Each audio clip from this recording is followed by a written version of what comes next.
clases con el fin de que se les vaya grabando cuando les pregunte cuál es el bacilo gram positivo que produce meningitis en neonatos. Bueno, pues aquí se ubiquen ustedes en este cuadrito y se acuerden que es la Listeria monocitógenes. Cuando les digo, a ver, ¿cuál es el coco gram positivo, diplococo gram positivo que produce neumonía y meningitis en niños y adultos? Entonces ustedes ya saben que el único diplococo gram positivo aquí es el Streptococcus pneumoniae. Entonces con ese motivo es que yo les pongo esta tablita para que cuando a ustedes el laboratorio tengan un paciente, les informe una tinción de gram como preliminar antes de las 48 horas y les diga, en ese líquido cefalorraquídeo, doctor fulano, su paciente tiene un bacilo gram negativo y es un paciente es un bacilo, eh, en esa orina el paciente tiene un bacilo gram negativo y es una mujer de 25 años, ustedes piensen pues en una enterobacteria. Es con ese motivo, no es por molestarlos, pero ustedes tienen que empezar a, a tomar en cuenta esta tablita que está en la primera hoja de su guía. Por eso yo todas las clases pongo esto para que ustedes para que ustedes vayan familiares. Les digo, a ver, ¿cuál es el coco gram positivo que produce meningitis? Me ponen Escherichia coli. Si estoy diciendo coco, tiene pues que terminar con coco, ¿no es cierto? Y cuando les digo el Streptococcus agalactiae produce y me ponen es un bacilo. O sea, no tienen la más mínima idea. Si supieran, si tuvieran interés en esta tablita, se dieran cuenta que es importante. Entonces, de aquí hemos avanzado todo. Hoy día avanzar el género Haemophilus, el género Brucella y Garnerella vaginalis. Y terminamos con los bacilos gram negativos, que ha sido lo más grande que hemos avanzado. La próxima clase terminamos con esta tablita que tanto les molesta y que tanto les pongo todas las clases y vamos a avanzar el único género de cocos gram negativos que es el género Neisseria, la próxima clase. Nos faltarían esta clase de acá, fuera de esta, ¿no? Nos faltarían esta clase para terminar la tinción de Gram y entramos a las bacterias que no se tiñen por la tinción de Gram. Entonces nos faltaría, este tema es uno, las que no se tiñen por Gram sino por Ciel-Nielsen están las micobacterias, 2. Las que no se tiñen por Gram ni Ciel-Nielsen sería el género Treponema, 3, que es donde está la sífilis, y 4, que sería el género Clamidia y Micoplasma. ¿No? Nos faltarían 4 temas fuera de este para terminar lo que es bacteriología. Entonces, hoy día vamos a avanzar género Haemophilus, Brucella y Garnerella. El género Haemophilus tiene estas especies que tienen importancia médica. El Haemophilus influenza, el Haemophilus parainfluenza, el Haemophilus aegyptus y el Haemophilus ducreyi. De todos estos, el más importante y el que ustedes más van a escuchar es el Haemophilus influenza. Este Haemophilus influenza es importante productor de meningitis, sobre todo en niños de 3 a 5 años de edad. Pero gracias a la vacuna pentavalente que cubre 5 enfermedades, vuelvo a repetir por yo creo que ya unas 20 veces, cubre difteria, tétanos, coqueluche, hepatitis B y meningitis producida por esta bacteria, por Haemophilus influenza. Para eso es la vacuna pentavalente. Entonces, por eso han disminuido los casos de meningitis. Luego tenemos sepsis, neumonías y epiglotitis. ¿No? Sepsis, neumonías y epiglotitis. Epiglotitis es una de las bacterias más importantes que produce esta enfermedad, ¿ya? Pero también produce neumonías. Entre las enfermedades más importantes, meningitis, neumonías y epiglotitis. La sepsis vendría a ser una consecuencia de las otras enfermedades como una infección ya generalizada terminal. El Haemophilus parainfluenza no es tan frecuente, produce infecciones respiratorias, también meningitis, endocarditis y sepsis. El Haemophilus aegyptus produce conjuntivitis, que es infección a nivel de los ojos. Dentro de las bacterias, una de las más importantes. Y este Haemophilus ducreyi lo vamos a ver más en infecciones en práctica en infecciones genitales, ¿no? Que produce el chancro blando, que es chancro blando, es una ulceración que aparece en los genitales, ya sea femeninos o masculinos, que es una ulceración múltiple o única, pero bien doloroso, y al tacto es blando, similar al que produce la sífilis, que es un chancro, pero en la sífilis se llama chancro duro, que ya lo vamos a ver en foto. Entonces, aquí tenemos los cuadros clínicos producidos por estas bacterias. Un minutito, por favor.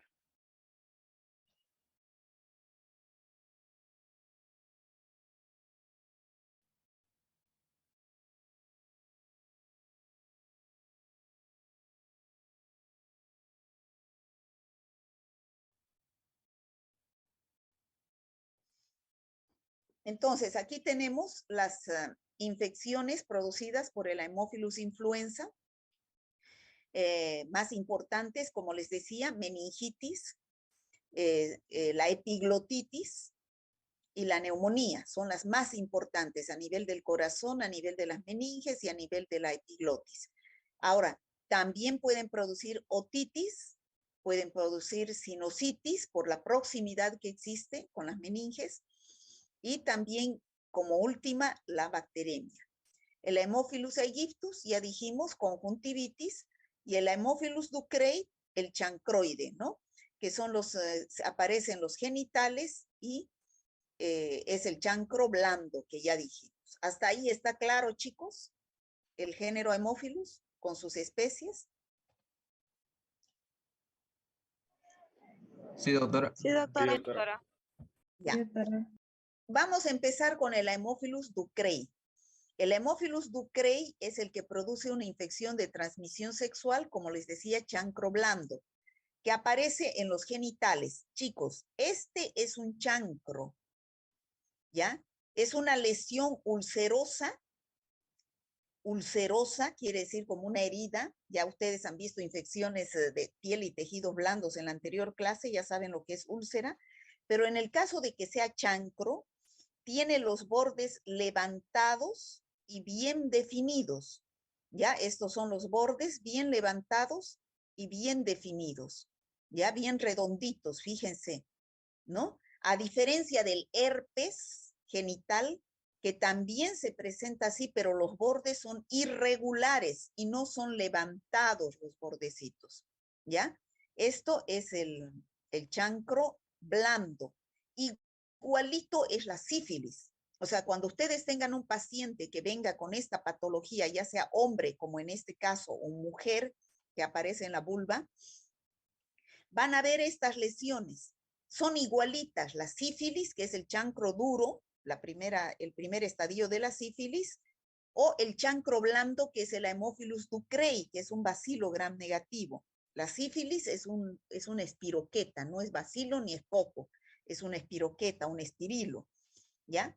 Pero es igualito, solamente que en la sífilis es chancro duro, porque a la palpación aparece duro y no duele, no es doloroso. En cambio, este chancro blando producido por Haemophilus ducreyi es bien doloroso y es blando. Y es si nosotros hacemos una tinción de Gram de esta secreción que aparece aquí en la úlcera, de este líquido, vamos a observar, estos son leucocitos, estos azules, y vamos a observar a este bacilo Gram negativo, que es el Haemophilus ducreyi. Si fuera sífilis, no vamos a observar este bacilo Gram negativo. No vamos a observar nada. ¿Por qué? Porque es un espirilo que no se tiñe por la tinción de Gram. ¿Me he dejado entender, chicos?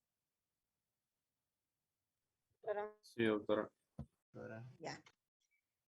También puede aparecer en la vagina, fíjense acá, en la vulva, en la mujer, en el pene, en el hombre, pero fíjense, son estas lesiones con los bordes levantados. Y aquí puede tener un líquido que es el que se observa. Puede aparecer en la lengua, fíjense, este es un chancro en personas que practican sexo oral, con personas que están enfermas con el chancro blando, llamado también chancroide, se llama el chancro blando, se llama también chancroide, El chancro duro es el primer estadio de la sífilis. Bueno, ya hemos hablado del chancro de la Haemophilus ducreyi, que produce una infección de transmisión sexual llamada chancro blando o chancroide. ¿Estamos claros, chicos, hasta ahí? Sí, doctora. Sí, Ahora doctora. vamos a pasar a la Haemophilus influenza, que les he dicho, este es el más importante, el que más van a escuchar ustedes. También es un bacilo gram negativo, como vemos acá en la figura, y esta bacteria tiene 6 antígenos en su cápsula. O sea, hay Haemophilus influenza que tienen cápsula y hay otros que no tienen cápsula. Los que tienen cápsula se los clasifica con las letras del alfabeto. A, B, C, D, E, F, ¿no? Esos son los que tienen cápsula. Y el serobar B, el serotipo B, es el más aislado de los casos humanos. Por eso es que la vacuna pentavalente está hecha con Haemophilus influenza serotipo B, que tiene cápsula. Y al tener cápsula, ustedes saben que son los que más, son invasivos porque no pueden ser fagocitados. ¿Cuáles cuadros clínicos produce la Haemophilus influenza? Ya dijimos, al principio dije, cuando hablé de este cuadro de acá, dijimos que estos son los cuadros más importantes de la Haemophilus influenza. Meningitis, sepsis, neumonías, epiglotitis. Ya hablamos de la Haemophilus ducreyi, ¿no? Entonces ahora estamos entrando a hablar de la Haemophilus influenza. Entre las infecciones más importantes, la meningitis, pero de esto nos protege la vacuna pentavalente. También la neumonía, la epiglotitis y otras infecciones importantes como puede ser la osteomielitis, la artritis séptica, ¿ya? Estas infecciones son producidas por bacterias de Haemophilus influenza con cápsula, ¿ya? Esta bacteria se disemina por la sangre produciendo bacteremia y se disemina a otros sitios del organismo produciendo una enfermedad invasiva. Entonces, podemos decir que esta Haemophilus influenza se divide en varios serotipos, de los cuales unos son con cápsula y otros son sin cápsula.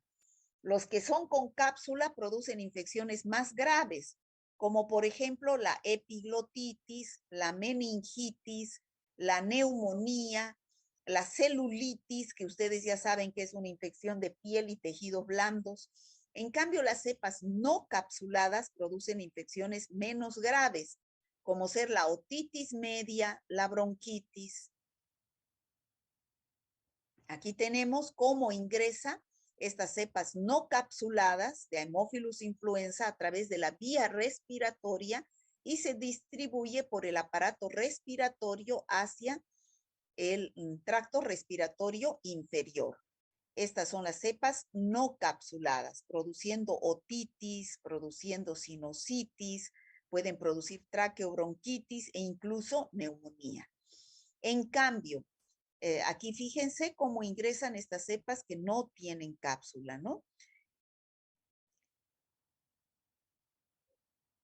Entonces, ya vimos que los cuadros clínicos más importantes son estos, ¿no? La otitis y la epiglotitis, sobre todo en los niños.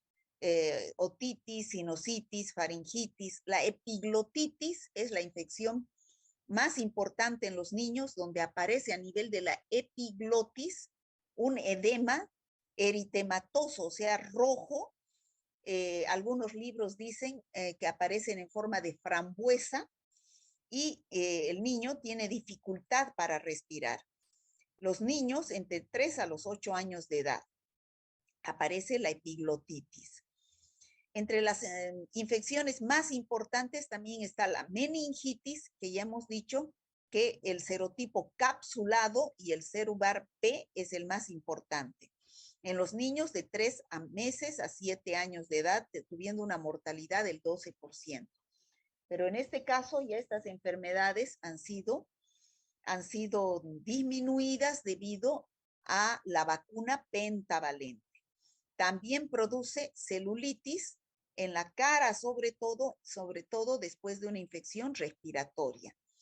Otras infecciones que puede producir son neumonías secundarias a una gripe, o en los ancianos pueden producir bronquitis crónica, sobre todo en aquellos fumadores. Aquí tenemos los cuadros clínicos. La más importante se ha visto que es la meningitis, después viene la epiglotitis, después viene la neumonía, osteomelitis, artritis, celulitis y por último todos terminan en una bacteremia.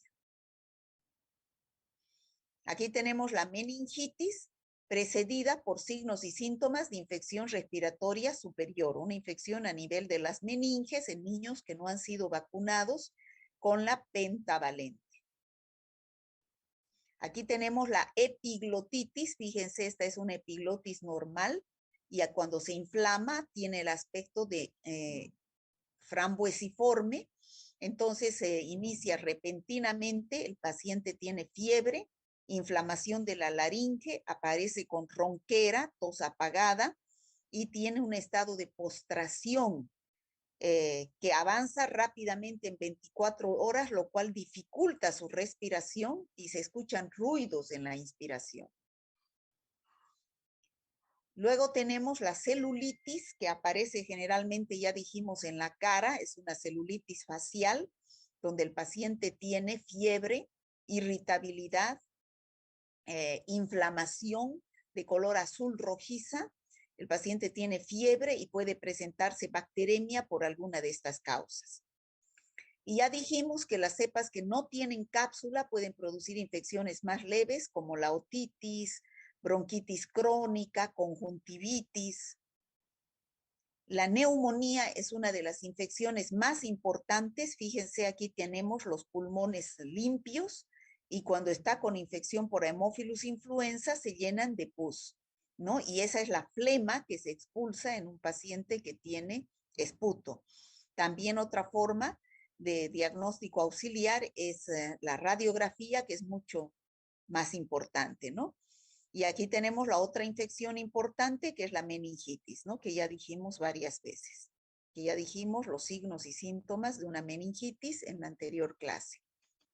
Bueno, en todas estas infecciones por Haemophilus influenza, el reservorio siempre va a ser el ser humano enfermo, que va a eliminar a través de sus gotitas de saliva la bacteria y va a ingresar por vía respiratoria.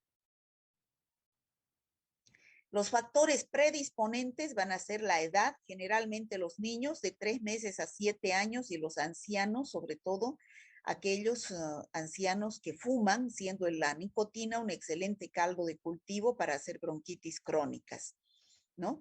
La presencia de otros cuadros generales, por ejemplo, pacientes con diabetes o pacientes que tienen alguna infección respiratoria. La época del año generalmente es en invierno o en primavera y la vía de transmisión ya dijimos que es aérea.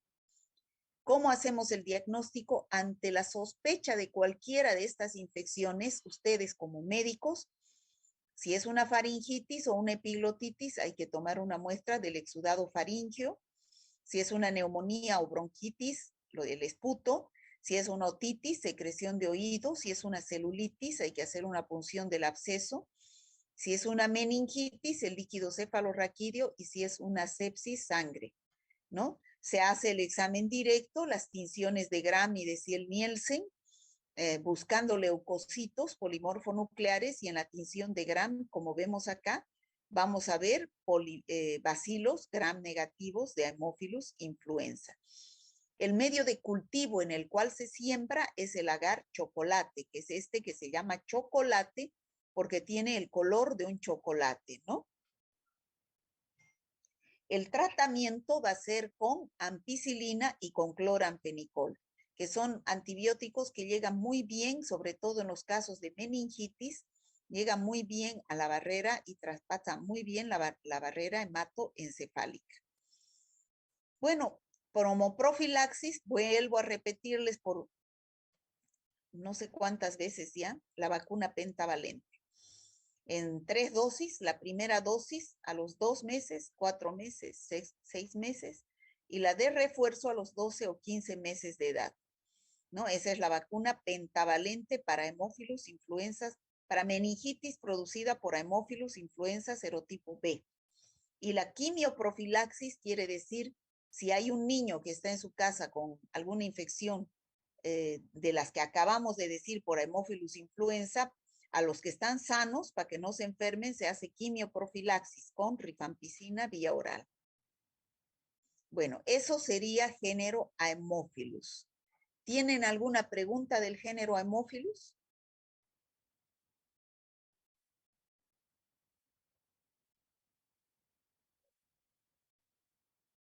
Doctora, y el género, bueno, el Aegyptus y la Parainfluenzae, ¿Qué cosa? no lo vamos a tocar, ¿no? Dijo usted que el Aegyptus causa conjuntivitis y el Parainfluenzae infecciones respiratorias, meningitis, sepsis, endocarditis. Por eso, pues ya les Sí. dije eso. El Haemophilus aegyptus produce conjuntivitis. Creo que saben lo que es una conjuntivitis, ¿no? Sí. Y el Haemophilus para influenza produce meningitis, endocarditis y sepsis. Ya, gracias, doctora. ¿Alguna otra pregunta, chicos?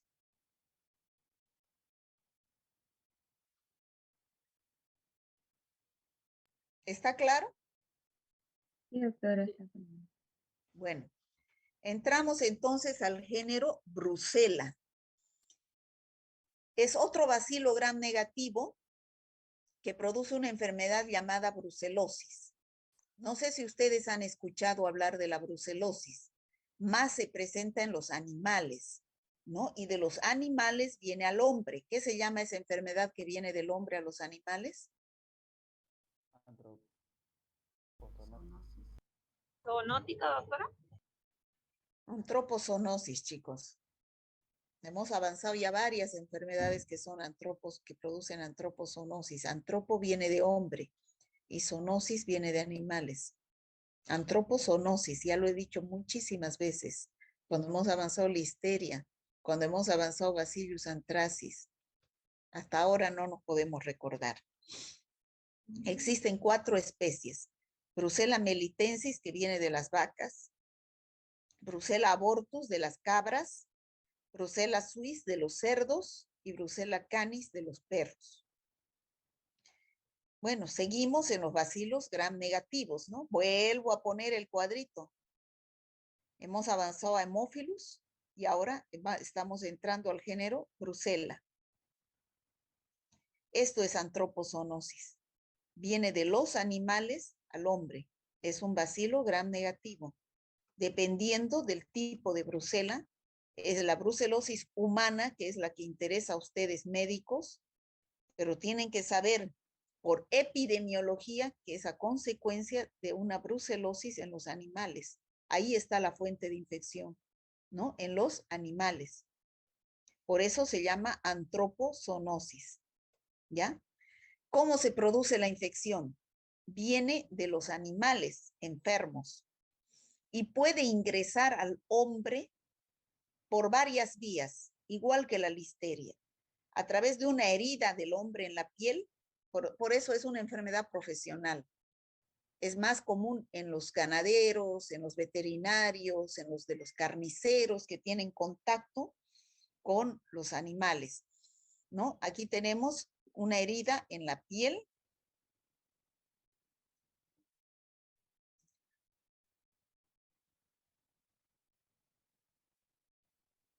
Los que tienen una herida en la piel a través de comer los alimentos de estos animales enfermos, a través de la respiración también vía aérea y a través de la vía conjuntival, o sea, al salpicar, ¿ya? Estas son las vías de entrada a una persona sana.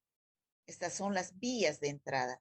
Entonces, ingresa la bacteria a los ganglios linfáticos, donde esta bacteria son fagocitados por los macrófagos, que son nuestras defensas. Pero aquí puede suceder 2 cosas. Un momentito, por favor, ¿ya?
Entonces, aquí puede suceder dos cosas.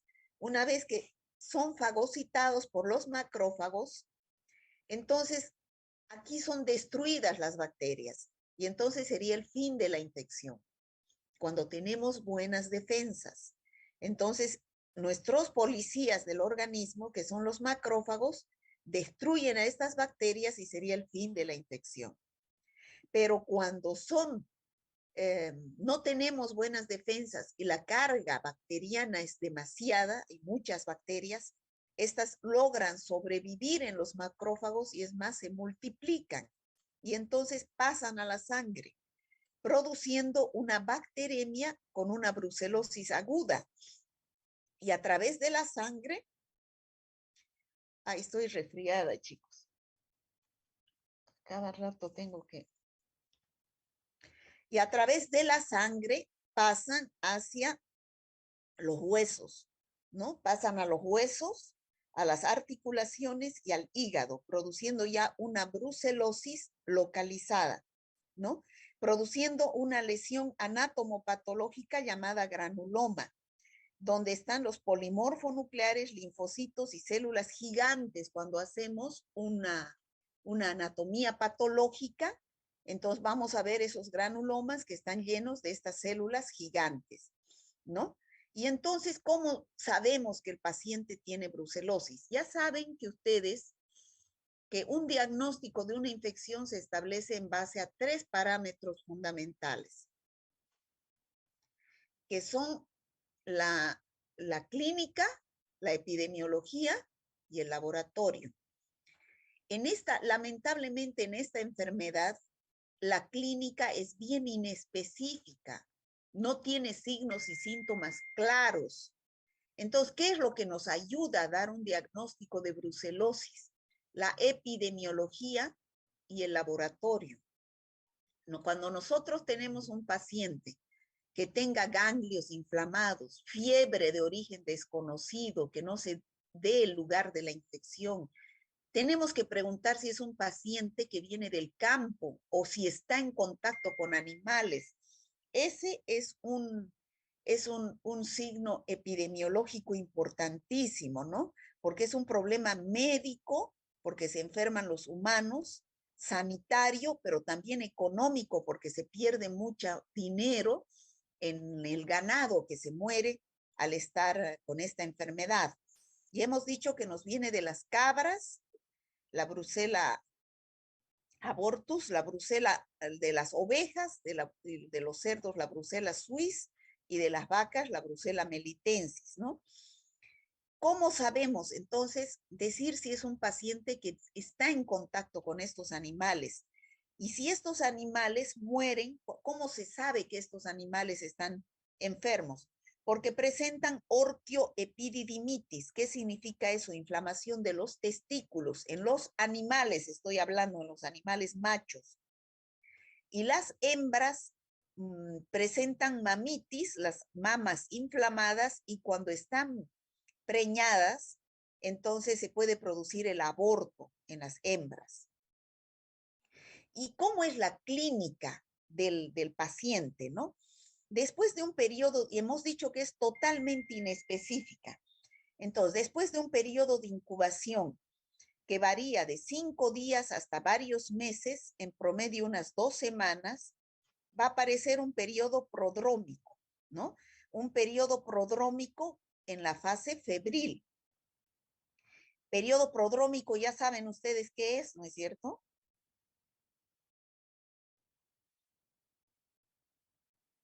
¿Qué es periodo prodrómico, chicos? Aparición de signos y síntomas inespecíficos. Muy bien, al inicio de cualquier enfermedad hay un periodo prodrómico, aparición de signos y síntomas que no son claros, son totalmente inespecíficos, que nos pueden hacer confundir con cualquier otra enfermedad. Entonces hay que hacer diagnóstico diferencial. El paciente empieza con escalofríos, fiebre, cefalea, artralgias, mialgias, a veces diarreas, y a veces solo un malestar leve, mialgia, cefalea, dolor de nuca y con aumento de temperatura. Entonces, cuando el paciente se presenta así, puede ser inicios de un resfrío o de una gripe o de cualquier infección viral, pero sin embargo puede ser inicio de una brucelosis. Después de la fiebre, ya el paciente presenta falta de apetito, es decir, anorexia, por lo cual pierde peso.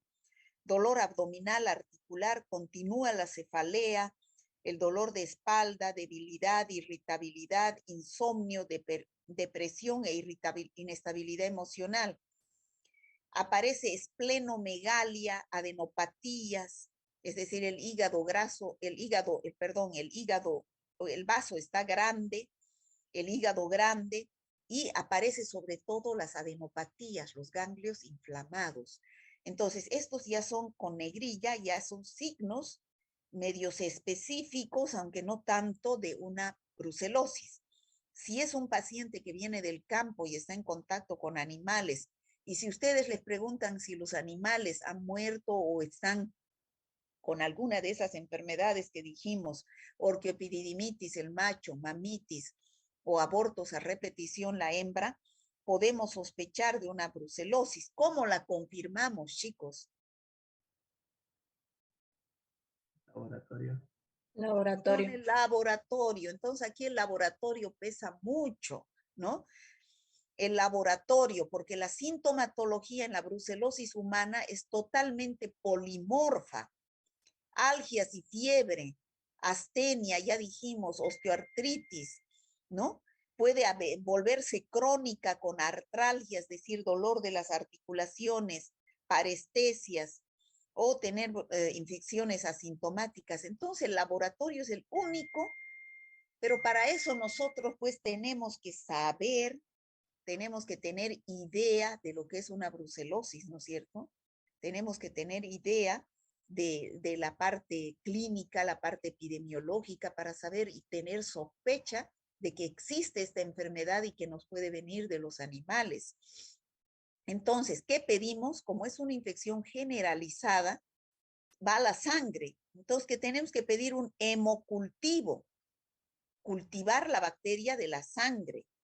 Y cuando son infecciones localizadas, podemos sacar líquido cefalorraquídeo, pus o cualquier otro líquido biológico, pero generalmente lo que más pedimos como diagnóstico directo, buscando a la bacteria, es el hemocultivo.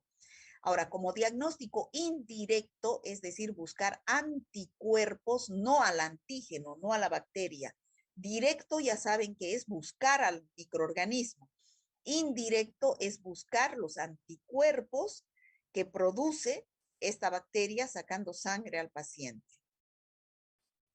El tratamiento de la brucelosis es a través de antibióticos como tetraciclina, cloranfenicol, sulfatrimetopril en un tratamiento empírico, ¿no? Son resistentes a los betalactámicos, pero si logramos cultivar del hemocultivo, vamos a hacer un tratamiento más específico con antibióticos que son para estas bacterias, ¿no? La epidemiología ya dijimos que viene de los animales, por eso es una antropozoonosis. Las vías de infección ya dijimos que son varias, por vía oral, al comer alimentos o sus productos de estos animales, ¿no? La carne o la leche o el yogur, ¿no? La transmisión puede ser de persona a persona. Las vías por inhalación de material infeccioso o por contacto directo con las secreciones y excreciones de los animales infectados. Vuelvo a repetir, es una enfermedad profesional. Estas personas que trabajan con animales son las más propensas. Profilaxis, bueno, lucha adecuada contra la enfermedad en los animales y saneamiento de productos de origen animal. Hay vacunas para el animal, para el ganado bovino, para las cabras, hay que vacunar a estos animales. Bueno, eso sería brucela. ¿Hay alguna pregunta sobre brucela?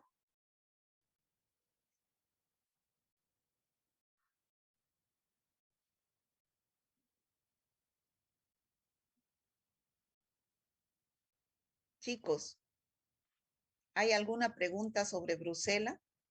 No, doctora. Todo claro, doctor. Ya. Bueno, entonces ahora vamos a avanzar Gardnerella vaginalis. Es también el último bacilo gram negativo que vamos a ver, que produce vaginosis bacteriana, es decir, una infección en los genitales, sobre todo de la mujer, que se caracteriza porque presenta secreción en la vagina, como estamos viendo acá en la figura, pero no es secreción como estamos viendo acá, blanca. Es una secreción blanco tirado a grisáceo, ¿ya? No es blanca. Cuando vemos secreción así blanca como la leche, conocen la leche, ¿no es cierto? Sí, doctora. Sí, Pero doctora. saben que es el color blanco, es que ustedes mucho confunden el blanco con el transparente. El transparente es el agua. El blanco es esto, la leche, ¿ya? Entonces, normalmente una mujer puede tener una secreción, pero escasa y transparente.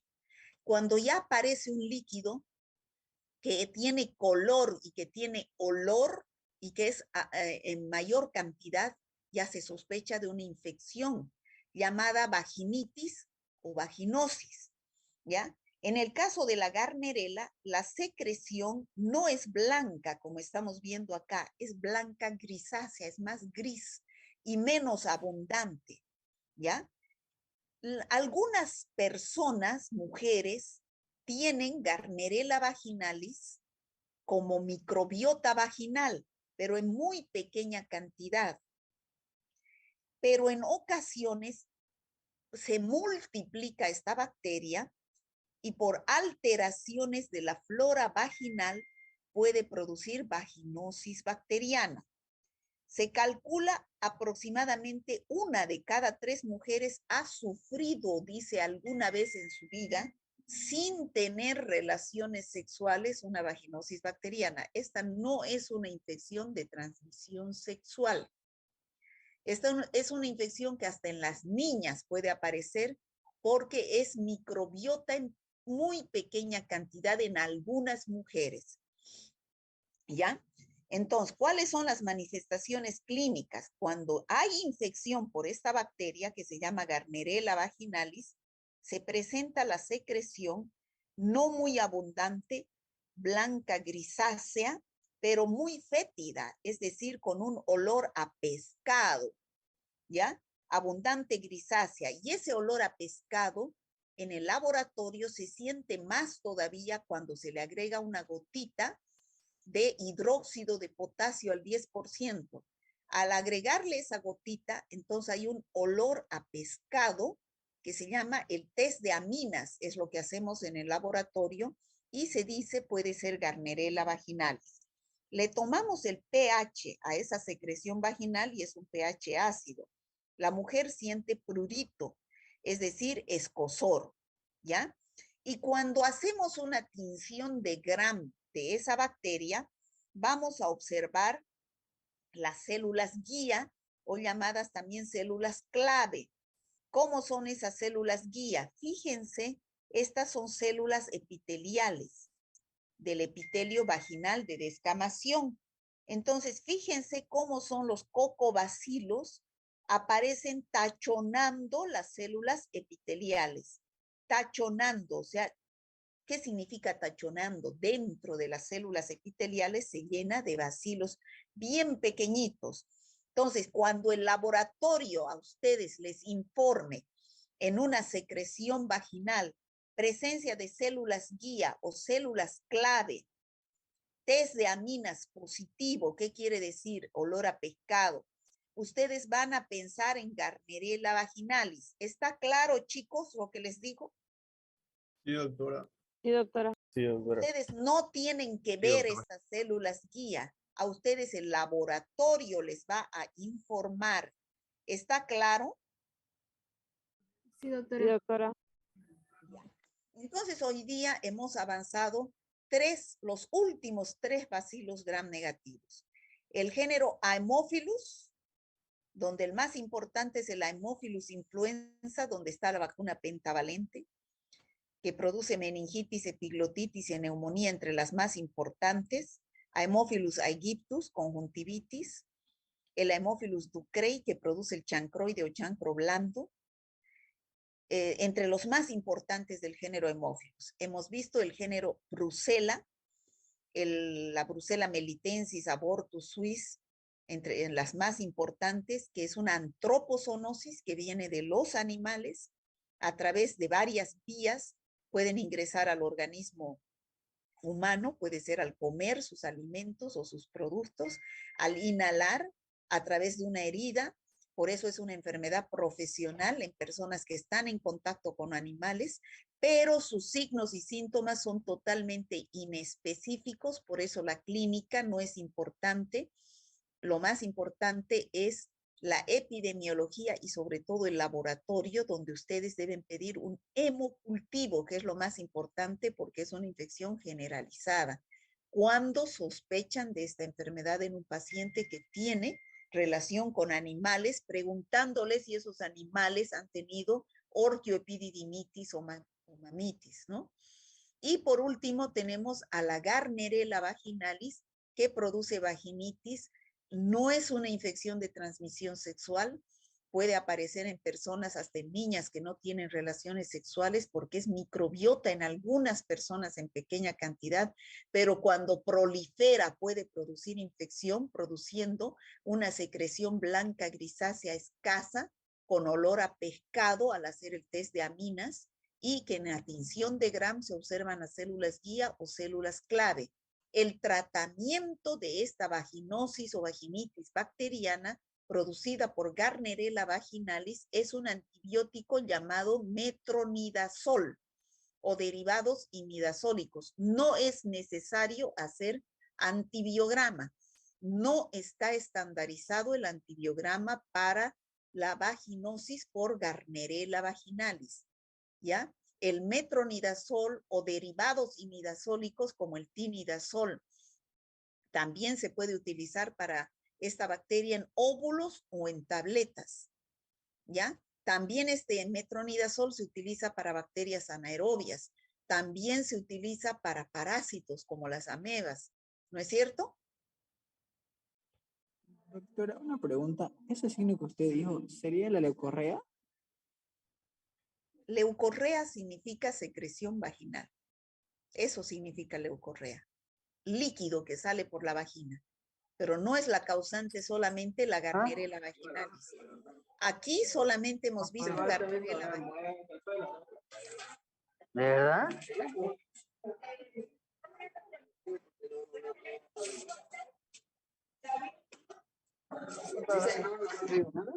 Tu micrófono, Vengo compañero. mañana y bendigo su atención, pues entonces. Vengo mañana a bendecir su atención. A poner. Por eso, pues. vengo Elder mañana a Mario, bendecir su tu atención. micrófono está encendido. Señor Eder Mario Vidal Jordán, por favor, en otra, si es que usted no quiere escucharme, no entre a clase, pero no perjudique a sus compañeros. Por favor, yo le voy a poner falta hoy día. ¿Ya? Le voy a poner falta hoy día porque está perjudicando la clase. Me molesta que yo aquí explicando y usted aquí en otra cosa, ¿no? No entre a clase, por favor, señor. Yo igual le voy a poner falta y usted sálgase de la clase. Bueno, les decía, leucorrea significa salida de líquido por la vagina, pero no se debe solamente a Gardnerella vaginalis. También pueden producir la cándida, que es un hongo. También puede producir la tricomona vaginalis, que es un parásito. También pueden producir las enterobacterias, como la Escherichia coli en los niños. Pero cada una de estos microorganismos producen secreciones vaginales, o sea, leucorrea, de diferente color, aspecto, que nos hace tener una idea del microorganismo que vaya a ser, ¿ya? Eso lo vamos a ver bien claro en práctica cuando avancemos infecciones genitales. ¿Qué es lo que se está avanzando esta semana en práctica? Líquido de punción avanzamos al D1 ahora. A líquidos de punción, sí. ¿Alguna otra pregunta, chicos?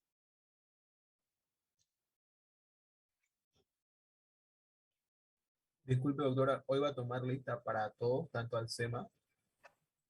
No voy a tomar lista a nadie, chicos. No voy a tomar lista a nadie hoy día. ¿Ya? Pueden salirse. Ah, claro, muchas gracias, doctora. Hasta luego, chicos. Hasta luego. Hola, doctora. Hasta luego, Hola, doctora. hasta luego, doctorita.